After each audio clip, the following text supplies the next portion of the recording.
आइ देखियो आइ जे छै से तते किसान पिछला 5-7 दिन से परेशान केलक हाँ जे पनीर हमरा हारि थाकि के आनैये पड़ल है। देखियो देखबियो पनीर के मात्रा अहाँ सब कनी देख लियो। एतेक पनीर आने के कारण ई छै जे हमर घरक परिवार जे छै से बड़ी लम्बा चौड़ा छै। 10 गोटा के परिवार छै, एकदम ज्वाइंट फैमिली छै। ताहि दुआरे एतेक रास पनीर एले है। एहो में 2 तरीका के पनीर बनते।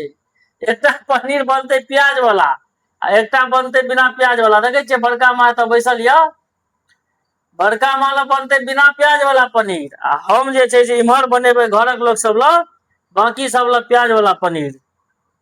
आइ जे छै से गर्दा उड़ा देने छै पनीर क। आ हिमांशु बाबू सेहो या एते बैसल। हाँ हाँ सुनाबियन। हाँ देखियो पनीर एले हैं। हाँ सबके पता छै हमरा सबके पता जाय पनीर एले हैं। हाँ पनीर जे एले हैं सब बनेते तो बनेते के हम बनेबै। हम बनेबै पनीर अपने से छियै भिड़ल बनबै में। देखियो ई कखन तक बनैया। ओई काज जे छै से काट पीट तऽ करैत काल में सब रह आ बनबै बेर में जे छै से सब हमरा पर छोड़ि देलक हँ। इम्हर चढ़ा देलियै हाँ बनि रहल छै।